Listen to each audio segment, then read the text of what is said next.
premise ng pelikula ay itinakda sa taong 1938, noong nasa ilalim pa ng pamamahala ng mga Hapones ang Korea. Sa Seoul, isang babae ang nagmamaneho ng sasakyan kasama ang kanyang teenager na stepdaughter na si Shizuko patungo sa isang sanatorium school para sa mga kababaihan. Ito ay isang lugar kung saan dinadala ang mga may sakit na dalaga upang mapabuti ang kanilang kalusugan sa pamamagitan ng maayos na dieta at tamang paggamot. Ayaw ni Shizuko na malayo sa kanyang pamilya, ngunit matigas ang loob ng kanyang madrasta na iwan siya sa sanatoryo. Plano ng babae na bumiyahe patungong Tokyo upang sumama sa kanyang asawa matapos ihatid si Shizuko. Samantala, ang mga estudyante sa paaralan ay nasa sabik at nagmamasid mula sa bintana, naiintriga sa bagong miyembrong darating. Malugod na tinanggap ng prinsipal si Shizuko at nangakong mapapabuti agad ang kanyang kalusugan. Pagkatapos, sinuri ng tagapayo ng paaralan ang kanyang mga gamit at itinapon ang lahat maliban sa kanyang mga damit. Nais ni Shizuko na itago ang kanyang notebook, ngunit sinampal siya ng tagapayo dahil sa pagsuway. Si Kazui, isa sa mga estudyante sa sanatoryo, ay mabait at mahinahon, hindi katulad ng karamihan sa iba. Tinanggap niya si Shizuko at sinabing naging mahigpit lang ang tagapayo dahil unang araw pa lang niya. Sa paglipas ng panahon, tiyak niyang makakapag-adjust si Shizuko sa bagong kapaligiran. Dinala si Shizuko sa klase ng pagbuburda upang ipakilala sa iba pang mga estudyante. Nang marinig nila na ang kanyang pangalan ay Shizuko, nagkatinginan sila na tila naguguluhan. Isang dalagang nagngangalang Kihira ang tumulong kay Shizuko na makahabol sa klase at naging kaibigan niya sa proseso. Bago matulog, binigyan ng mga estudyante ng kakaibang gamot na sinasabing makakatulong sa kanilang kalusugan. Hindi masyadong inisip ni Shizuko ang tungkol dito at ininom ito tulad ng iba. Pagpatak ng hating gabi, ginising siya ng hindi opisyal na pinuno ng mga estudyante, si Yuka, at dinala sa ibang silid. Pinagtripan siya ni Yuka at binato ng maliliit na bato. Bigla na lang siyang nagsimulang umubo ng dugo at bumagsak sa sahig. Dumating si Kazui at inutusan ng ibang mga estudyante na lumabas. Dating magkaibigan si Kazui at Yuka, ngunit kamakailan lang ay naging magkaribal sila. Kinabukasan, ipinatawag si Shizuko sa opisina ng prinsipal. Binigyan siya ng isang kakaibang tsaa at sinabi sa kanya ang tungkol sa isang kompetisyon. Taon-taon, pumipili sila ng 2 pisikal na kahanga-hangang mag-aaral upang ipadala sa Tokyo para ipagpatuloy ang kanilang pag-aaral sa isang prestihiyosong paaralan. Lahat ng mga babae ay nakikipagkompetensya upang makuha ang grand prize at gusto ng prinsipal na gawin din ito ni Shizuko. Kasunod nito, tinurukan si Shizuko ng gamot na sinasabi ng tagapayo na makakatulong upang mawala ang kanyang sakit. Habang pabalik sa kanyang silid, nilapitan siya ni Kihira at ibinunyag na may isang taong may kaparehong pangalan niyang Shizuko na nakasama nila kamakailan. Lumalabas na sina Yuka, Kazui, at ang dating Shizuko ay matalik na magkakaibigan. Ngunit isang araw, bigla na lang misteryosong nawala si Shizuko nang hindi nagpapaalam. Maya-maya, dinala ni Kazui si Shizuko sa isang underground hidden storeroom. Nakahanap si Kazo doon ng isang notebook sa loob ng silid at gusto niya itong ibigay kay Shizuko dahil ang notebook ni Shizuko ay kinuha ng tagapayo. Naging magkaibigan ang dalawa habang pinag-uusapan ang kanilang nakaraan. Sa paaralan, sinusukat ang antas ng pisikal na kakayahan ng mga babae sa pamamagitan ng kung gaano sila kataas tumalon. Sa sumunod na pisikal na pagsusulit, nakakuha ng pinakamataas na puntos sina Yuka at Kazui. Si Shizuko gayunpaman, ay hindi man lang magawang makatalon. Makalipas ang ilang sandali, habang kumakain ng tanghalian, pinaalalahanan ng prinsipal ang mga mag-aaral na inumin ang kanilang gamot araw-araw at sa wastong oras. Ipinunto niya na ang mga gamot ay iniinom nila batay sa kanilang pisikal na kondisyon at makakatulong ito sa kanilang mabilisang paggaling. Tahimik na tinanong ni Shizuko si Kihira kung sino at ano ang dating Shizuko. Bigla na lang siyang sinunggaban ni Kihira at sinubukang sakalin na parang papatayin. Mabuti na lang pinigilan ito ni Kazui, ngunit biglang nagsimulang magpumiglas at nagdedeliryo si Kihira sa di malamang dahilan. Maririnig ang pagkalas ng kanyang mga buto at may lumabas na maputing bula mula sa kanyang bibig. Maya-maya, bumalik sa normal si Kihira at hindi maalala ang nangyari. Sa kabila nito, humingi pa rin ng tawad si Shizuko sa kanya. Kinabukasan, palihim na lumabas sina Kazui at Shizuko mula sa paaralan at naglakad sa kagubatan. Matapos ang ilang sandali ng paglalakad ay narating nila ang isang ilog. Labis ang tuwa ni Shizuko dahil noon lamang siya nakakita ng ilog sa buong buhay niya. Sa sumunod na pisikal na pagsusulit, nagawang tumalon ni Shizuko ng mas malayo kaysa sa karamihan ng mga estudyante at nagtapos sa ikatlong pwesto kasunod ni Kazuwi at Yuka. Ang kalusugan niya ay nagsimula ng bumuti at naniniwala siyang ito ay dahil sa tulong sa kanya ni Kazuwi at sa wakas ay mayroon na siyang kaibigang maaasahan. Nakikita ni Yuka sina Shizuko at Kazuwi na madalas magkasamang naglalaan ng oras kaya siya ay nagseselos. Dahil dito nilagyan niya ng patay na ibon ng aparador ni Shizuko at sinabi sa kanya na mananatili siyang kaawa-awa. Gayunpaman, ngayong magaling at malakas na si Shizuko sa kanyang sakit, hindi na siya basta-basta magpapaapi kay Yuka. Bilang ganti, inilagay niya ang patay na ibon sa plato ni Yuka noong agahan. Isang araw, natuklasan ni Shizuko ang isang notebook sa ilalim ng kutsan ni Kazuwi at napagpasyahang tingnan ito. Sa loob, nakita niya ang isang punit na larawan ni Kazuwi. Pagkatapos, napansin niya ang isang kwintas sa sahig, ngunit bago niya ito makuha, isang kamay ang lumitaw mula sa ilalim ng kama at kinuha ito. Nang tingnan niya, wala namang tao sa ilalim ng kama. Ilang segundo ang lumipas, isang kakilakilabot na babae ang lumitaw sa kabilang panig ng silid. Tumakbo si Shizuko palabas sa takot at nabangga ang tagapayo. Nang muli niyang tingnan ang ilalim ng kama, nagulat siyang wala ng tao roon. Pagkatapos, isang babaeng nagngangalang Iguchi ay misteryosong bigla na lang naglaho. Inanunsyo ng prinsipal na dumating ang kanyang ina kagabi at dinala siya pauwi. Ngunit nagdududa si Shizuko sa kwento ng punong guro dahil ang babaeng nakita niya sa ilalim ng kama ay eksaktong kamukha ni Iguchi. Sinubukan niyang sabihin ito kay Kazuwi ngunit hindi siya pinakinggan. Kasunod nito, tinanong siya ni Kihiro kung talaga bang nakita niya si Iguchi. Nang kumpirmahin ito ni Shizuko, sinabi ni Kihiro na silipin nila itong muli. Sa kanyang matinding takot, isa pang babae na nasa parehong kalagayan ni Iguchi ang naroon. Nang umurong si Shizuko sa takot, nabangga niya si Kihiro na ngayon ay sinasakal ang sarili. Nang tanungin niya kung ano ang nangyayari, bumagsak ito sa sahig at nahirapang bumangon. Pumalagitik ang kanyang mga buto at ang kanyang katawan ay tumiklop sa kalahati. Tumakbo si Shizuko upang tawagin ang tagapayo, ngunit nang bumalik sila, parehong wala na si Kihiro at ang babae sa ilalim ng hagdan.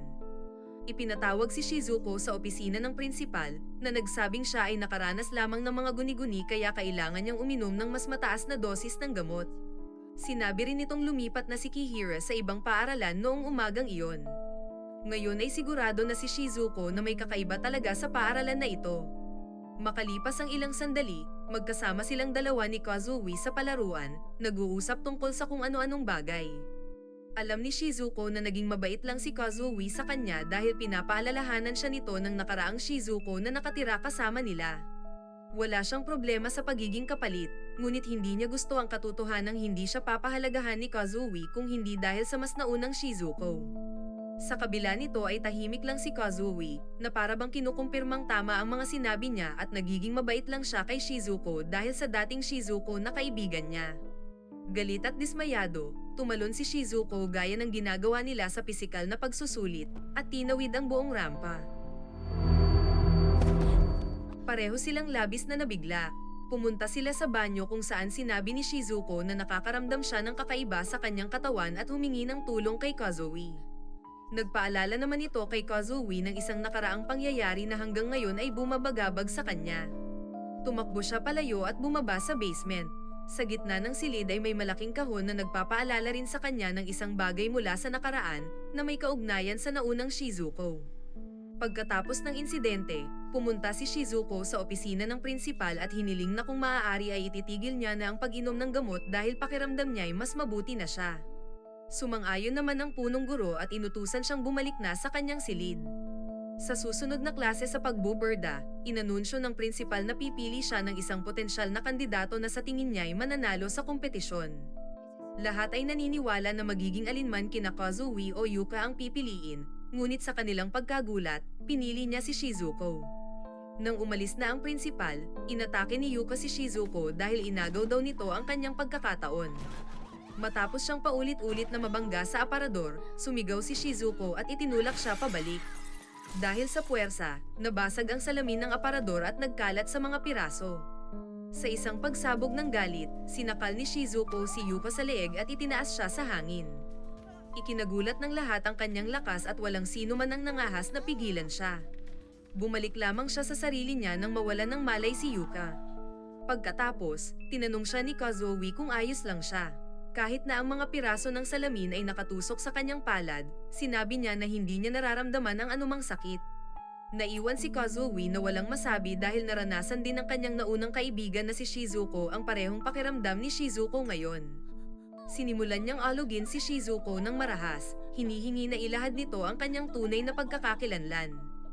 Sa sumusunod na eksena, nakahiga ng walang malay si Kazuo sa kama habang nasa tabi niya si Shizuko. Sinamantala ni Shizuko ang pagkakataon at binuksan ang tala-arawan ni Kazuo kung saan nakita niya ang pangalan ni Kazuo na nakasulat sa buong pahina. Mayroon ding isang kahon na iginuhit sa isa sa mga pahina na agad niyang nakilala bilang ang kahon sa silid-imbakan. Nang tignan ni Shizuko ito, nagkamalay si Kazuo at sinundan siya. Isang flashback ang ipinakita na noong isang araw, ang dating Shizuko at Kazuo ay nasa silid-imbakan. Nagkaroon si Shizuko ng seizure gaya ng naranasan ni Kihira noon. Sugatan ang kanyang mga kamay ngunit hindi niya ito nararamdaman kaya paulit-ulit siyang humihingi ng tulong kay Kazuo, ngunit itinulak siya ni Kazuo dahil sa takot. Nang bumalik si Kazuo kasama ang tagapayo ilang sandali pagkatapos, naglaho na si Shizuko nang walang bakas. Sinabi na lang sa kanila na si Shizuko ay ipinadala na pauwi, ngunit ang gabing iyon ay patuloy na bumabagabag kay Kazuo. Sa kasalukuyan, nagtungo sila ni Shizuko sa silid ng prinsipal at nag-usisa, umaasang malaman kung bakit nawawala ang mga babae mula sa sanatoryo. Biglang pumasok sa silid ang prinsipal at isang sundalong Hapon. Bago pa man sila mapansin, nagtago ang mga babae sa likod ng isang kabinet. Narinig nila ang punong guro na pinag-uusapan ng eksperimentong paggamit ng isang droga. Pagkatapos umalis ng dalawa, binuksan ng mga babae ang isang safe gamit ang susi na nakita nila doon. Sa loob, natagpuan nila ang mga dokumento tungkol sa mga eksperimento sa paggamit ng droga na ibinibigay sa mga babae. Lumalabas na sinusubukan ng militar lumikha ng gamot na magre-resulta sa mga sundalo na magkaroon ng superhuman na lakas. Pinopondohan nila ang sanatoryo upang magamit ng prinsipal ang gamot sa mga babae bilang pagsubok. Hanggang ngayon, natuklasan nila na ang gamot ay nagbibigay ng pansamantalang superhuman na lakas bago magdulot ng kamatayan. Ipinapaliwanag nito kung bakit kayang tumalon ng napakataas ni Shizuko at kung bakit nagkakaroon ng seizure ang mga babae at naglalaho kinabukasan. Sa katotohanan, hindi sila nawawala kundi namamatay dahil sa epekto ng gamot na ibinibigay sa kanila araw-araw. Naputol ang kanilang ginagawa nang marinig nila ang sigawan ng iba. Paglabas nila, nakita nila si Yuka na nasa sanga ng puno. Nahulog siya mula roon at namatay. Inutusan sila ng tagapayo na bumalik sa kanilang silid. Pagkatapos, napansin niya na sina Shizuko at Kazuo ay hindi kasama ng ibang babae. Sa labas, tumatakbo ang dalawa sa gubat upang makalayo hanggat maaari mula sa sanatoryo. Sa huli, narating nila ang isang base militar at napilitan silang huminto. Nang malapit na silang tumakbo sa kabilang direksyon, nahuli sila ng isang sundalo. Nang sinubukan nilang magpumiglas at lumaban, sa kasamaang palad tinamaan si Shizuko ng bala sa likuran. Bumulong si Kazuo ng isang bagay sa tenga ni Shizuko bago ito tumakbo palayo habang dinala naman ng sundalo si Shizuko pabalik sa sanatoryo. Pagkatapos, tinurukan ng prinsipal si Shizuko ng pampatulog at itinali sa kama. Samantala, dumating si Kazuo sa kanyang opisina at kumuha ng baril upang tulungan si Shizuko. Natagpuan niya si Shizuko sa isang silid, ngunit may ibang bagay na agad nakapukaw sa kanyang atensyon bago pa niya matulungan ang kanyang kaibigan. Bigla na lang, inatake siya ng sundalo mula sa likuran at napahimatay siya. Sa sumunod na eksena, makikita natin na pinasedate ng prinsipal at ng tagapayo ang lahat ng mga babae at pinapasinghap sa kanila ang isang test drug. Labis ang tuwa ng prinsipal dahil ayon sa kanya ay malapit nang magtagumpay ang kanyang eksperimento pagsapit ng umaga. Gayunpaman, may ibang plano ang sundalo. Dahil madalas siyang tinatrato ng prinsipal na parang alipin at inaalipusta, gumanti siya sa patraidor na paraan. Sinabi niya sa prinsipal na dahil magiging matagumpay na rin ang eksperimento niya pagsapit ng umaga, nangangahulugan ito na hindi na siya kailangan ng militar, kaya malaya nang gawin ng sundalo ang anumang nais niya. Sinabi ng sundalo sa prinsipal na siya na ang magti-take over ng otoridad sa eksperimento. ngunit syempre tinanggihan ng prinsipal ang kanyang desisyon. Ngunit sa kanyang pagkagulat ay pumanig ang tagapayo sa sundalo laban sa prinsipal at sinampal siya sa mukha. Nang maglaon, dumating ang ilang tropa ng sundalo sa lugar para i-take over ang pasilidad ng eksperimento. Samantala sa ibang panig, nagising si Kazuo sa loob ng isang kahon na pinupuno ng tubig. Sinubukan niyang makatakas ngunit wala siyang magawa. Paulit-ulit niya ring tinatawag ang pangalan ni Shizuko para gisingin ito pero wala din itong silbi.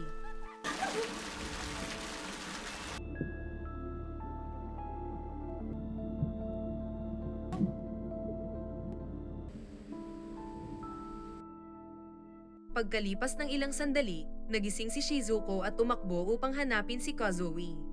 Ngunit nakatagpo siya ng isang silid na may ilang tangke kung saan nakapirmi ang mga babae na nagyayelo. Sa kilabot ni Shizuko, nasa loob din ng isang kahon si Kazuo. Umiiyak siya, tinatawag ang kanyang kaibigan na lumabas, ngunit matagal na itong patay. Pagkatapos maglaho ang kalungkutan, pumalit ang galit sa kanyang puso.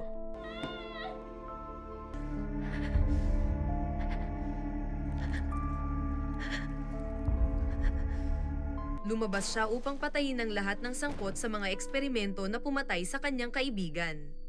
Dahil sa kanyang labis na lakas na hindi pangkaraniwan, madali niyang nabuhat ang isang mabigat na pintuang kahoy at itinapon ito sa mga sundalo at sa prinsipal. Gumanti naman ang mga sundalo sa pamamagitan ng pagbaril sa kanya ng ilang beses, ngunit nagawa niyang iwasan ito at magtago.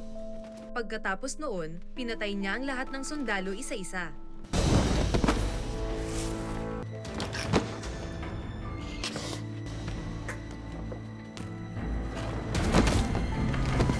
Sa kabilang silid, nagising na rin ang mga babae at nagkaroon ng superhuman na lakas. Inatake nila ang tagapayo at sinakal siya. Samantala sa ibang lugar, sinubukan ng prinsipal na tawagan ng base militar, ngunit nahanap siya ni Shizuko bago pa man niya ito magawa. Binuhat siya ni Shizuko at inihagis sa pader na tila walang kahirap-hirap. Pagkatapos, papunta na sana siya kay Kazuo nang barilin siya ng prinsipal. Hindi tinamaan ng bala si Shizuko at tumama ito sa isang kahon na nagdulot ng pagkabasag nito. Mula rito, nahulog ang walang buhay na katawan ni Kazuo na lalong nagpagalit kay Shizuko. Pagkatapos walang awa niyang sinakal ang prinsipal at itinusok ito sa pader. Sa huling tagpo, makikita natin na pinatay ng mga babae ang isa't isa, kung saan naging agresibo sila dahil sa gamot na ibinigay sa kanila. Binurda rin nila ang katawan ng tagapayo matapos itong patayin. Ang buong sanatoryo ay lubhang magulo at nakakalat ang mga bangkay sa lahat ng dako. Ang tanging buhay na natira ay si Shizuko, na nakaupo sa tabi ng bangkay ni Kazuo.